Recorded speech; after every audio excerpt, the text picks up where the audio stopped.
مسلم شریف کتاب الایمان کی حدیث نمبر 432 سے 432 ہے۔ بخاری شریف، سنن ابن ماجہ، سنن دارمی، سنن ترمذی، مسند احمد اور دیگر کتب کے اندر یہ حدیث پاک موجود ہے۔ حضرت عمران رضی اللہ عنہ بیان کرتے ہیں کہ نبی اکرم صلی اللہ علیہ وسلم نے فرمایا، میری امت میں سے 70,000 افراد بلا حساب جنت میں داخل ہوں گے۔ صحابہ کرام نے پوچھا، یا رسول اللہ صلی اللہ علیہ وسلم وہ کون لوگ ہوں گے؟ آپ نے فرمایا، یہ وہ لوگ ہوں گے جو نہ داغ لگوا کر علاج کرائیں گے، نہ دم کرائیں گے، صرف اپنے رب پر توکل کریں گے۔ حضرت عکاشہ کھڑے ہوئے اور کہنے لگے، اللہ کے نبی دعا کیجئے کہ اللہ تعالیٰ مجھے بھی ان لوگوں میں سے کر دے۔ نبی پاک صلی اللہ علیہ وسلم نے فرمایا، تم ان لوگوں میں سے ہو۔ ایک اور شخص نے کہا، یا نبی اللہ میرے لیے دعا فرمائے کہ اللہ تعالیٰ مجھے بھی ان میں سے کر دے۔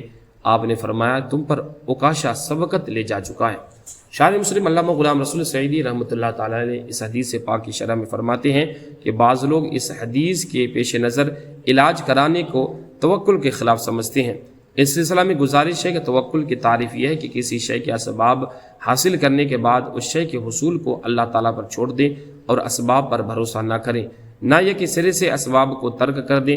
جس طرح بھوک پیاس دور کرنے کے لیے کھانا پینا، روزی کمانا اور مشکلات میں اللہ تعالیٰ سے دعا کرنا توکل کے خلاف نہیں ہے، اسی طرح بیماری دور کرنے کے لیے علاج کرانا بھی توکل کے خلاف نہیں ہے۔ اگر توکل کا مطلب یہی ہوتا جو ان لوگوں نے سمجھا ہے تو حضرت عکاشہ توکل کر کے بیٹھ جاتے اور حضور صلی اللہ علیہ وسلم سے کبھی دعا کی درخواست نہ کرتے۔ رسول اللہ صلی اللہ علیہ وسلم نے مختلف بیماریوں کے لیے دوائیں تجویز فرمائی ہیں، اپنا اور صحابہ کرام کا علاج فرمایا ہے۔ بخاری شریف میں سہل بن سعد سے روایت ہے کہ جنگ احد میں جب رسول اللہ صلی اللہ علیہ وسلم کا چہرہ زخمی ہو گیا تو حضرت فاطمہ نے زخم کو دھویا اور جب خون نہ رکا تو انہوں نے چٹائی جلا کر اس میں راکھ بھر دی۔ سنن ابو داؤد میں ہے کہ رسول اللہ صلی اللہ علیہ وسلم فرمایا، بیماریاں اور دوائیاں دونوں اللہ تعالیٰ نے نازل کی ہے، اے اللہ کے بندو دوا استعمال کیا کرو اور حرام سے بچو۔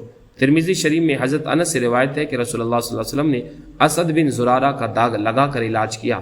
بخاری شریف میں ہے کہ بعض صحابہ کرام نے ایک سانپ کے ڈسے ہوئے شخص کا دم کر کے علاج کیا اور اس کے عوض میں چند بکریاں لی۔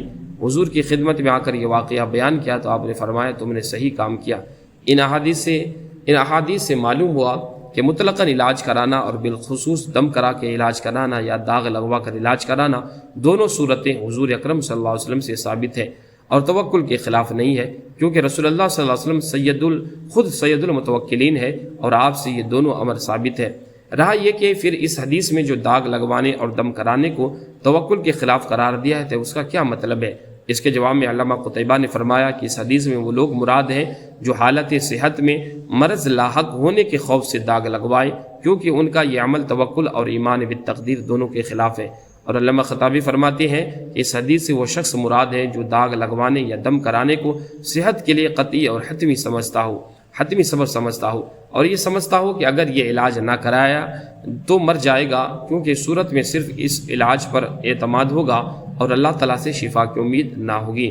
اور جب کوئی شخص بیمار ہو اور دوا کو محض سبب کے طور پر استعمال کرے تو علامہ نووی فرماتے ہیں کہ اس صورت میں دوا کرنا، دم کرانا، تعویذ لٹکانا سب امور جائز ہے۔ علامہ نووی شافعی رحمۃ اللہ تعالیٰ فرماتے ہیں کہ رسول اللہ صلی اللہ علیہ وسلم نے خود بھی دم فرمایا ہے اور دم کرانے کا حکم بھی دیا ہے۔ قرآن کریم کی آیات اور اللہ تعالیٰ کے اسما سے جو دم کیا جائے وہ جائز ہے۔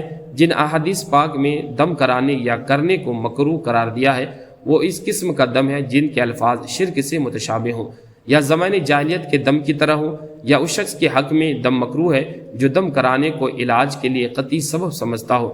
اس حدیث کا مفاد یہ ہے کہ باقی بیماریوں کی بنسبت نظر لگنے اور ڈنک لگ جانے کی صورت میں دم کرنا زیادہ مفید ہے۔